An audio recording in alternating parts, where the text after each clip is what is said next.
ಪತ್ನಿಯೇ ತನ್ನ ಪ್ರಿಯಕರನ ಜೊತೆ ಸೇರಿ ಪತಿಯನ್ನ ಕೊಲೆ ಮಾಡಲು ಮುಂದಾದಂತಹ ಮತ್ತೊಂದು ಅಮಾನವೀಯ ಘಟನೆ ವಿಜಯಪುರದಲ್ಲಿ ನಡೆದಿದೆ. ಬೀರಪ್ಪ ಪೂಜಾರ ಪತ್ನಿ ಸುನಂದ ಹಾಗೂ ಇಬ್ಬರು ಮಕ್ಕಳೊಂದಿಗೆ ಬಾಡಿಗೆ ಮನೆಯಲ್ಲಿ ವಾಸವಿದ್ರು.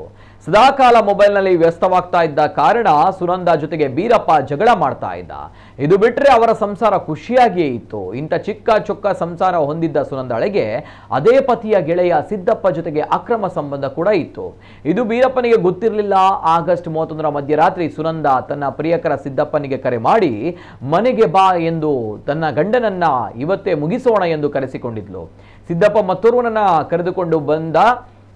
ನಟ್ಟ ನಡುರಾತ್ರಿ ಪ್ರೇಯಸಿಯ ಮನೆಗೆ ಬಂದಿದ್ದ. ಗಾಢವಾಗಿ ನಿದ್ದೆ ಮಾಡ್ತಾ ಇದ್ದ ಬೀರಪ್ಪನ ಎದೆಯ ಮೇಲೆ ಪ್ರಿಯಕರ ಸಿದ್ದಪ್ಪ ಕುಳಿತು ಕತ್ತು ಹಿಸುಕಿದ್ರೆ ಮತ್ತೋರ್ವ ಕಾಲ ಮೇಲೆ ಕುಳಿತು ಮರ್ಮಾಂಗ ಹಿಚುಕಿದ್ದ. ಈ ವೇಳೆ ಒದ್ದಾಡಿದ ಬೀರಪ್ಪನ ಕಾಲು ಕೂಲರ್ಗೆ ಬಡಿದು ಬಿದ್ದು ಪಾತ್ರೆಗಳೆಲ್ಲ ಸದ್ದು ಮಾಡಿದ್ವು. ಇದರಿಂದ ಎಚ್ಚರಗೊಂಡ ಮನೆ ಮಾಲೀಕರು ಬಂದು ನೋಡಿದಾಗ ಒಳಗಿದ್ದ ಸಿದ್ದಪ್ಪ ಮತ್ತು ಮತ್ತೋರ್ವ ಓಡಿ ಹೋಗ್ತಾ ಇದ್ರು. ನಂತರ ಸುನಂದ ಏನೇನೋ ಕತೆ ಕಟ್ಟಿದ್ಲು.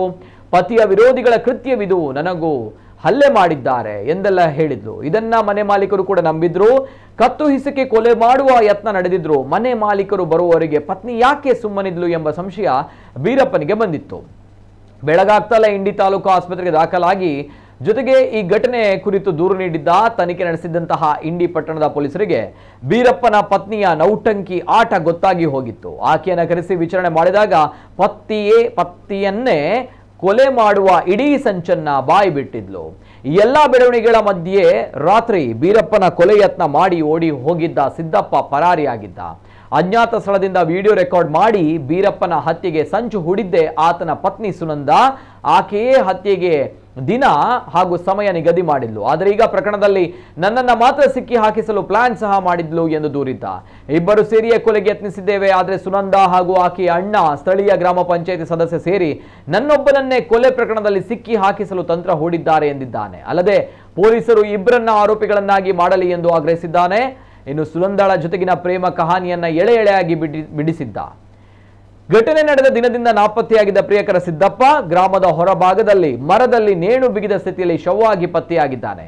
ಶವವೆಲ್ಲ ಊದಿಕೊಂಡು ವಾಸನೆ ಹರಡಿದಾಗಲೇ ಸ್ಥಳೀಯರಿಗೆ ಮಾಹಿತಿ ದೊರಕಿದೆ. ಸ್ಥಳಕ್ಕೆ ಪೊಲೀಸರು ಭೇಟಿ ನೀಡಿ ಪರಿಶೀಲನೆ ನಡೆಸಿದ್ದಾರೆ. ಬೀರಪ್ಪನ ಕೊಲೆ ವಿಚಾರದಲ್ಲಿ ಸಿಲುಕಿಕೊಂಡು ತಾನೇ ನೇಣು ಹಾಕಿಕೊಂಡನ ಅಥವಾ ಬೇರೆಯವರು ಕೊಲೆ ಮಾಡಿ ನೇಣು ಹಾಕಿದ್ರಾ? ಬೀರಪ್ಪನ ಕೊಲೆ ಮಾಡಲು ಸಿದ್ದಪ್ಪ ತನ್ನೊಂದಿಗೆ ಯಾರನ್ನ ಕರೆತಂದಿದ್ದ? ಇಷ್ಟೆಲ್ಲ ಪ್ರಶ್ನೆಗೆ ಸದ್ಯ ಉತ್ತರ ಇಲ್ಲವಾಗಿದೆ. ಇನ್ನು ಪೊಲೀಸ್ ಠಾಣೆಯಲ್ಲಿ ಪ್ರಕರಣ ದಾಖಲಾಗಿದ್ದು ಪೊಲೀಸರು ತನಿಖೆಯನ್ನು ನಡೆಸ್ತಾ ಇದ್ದಾರೆ.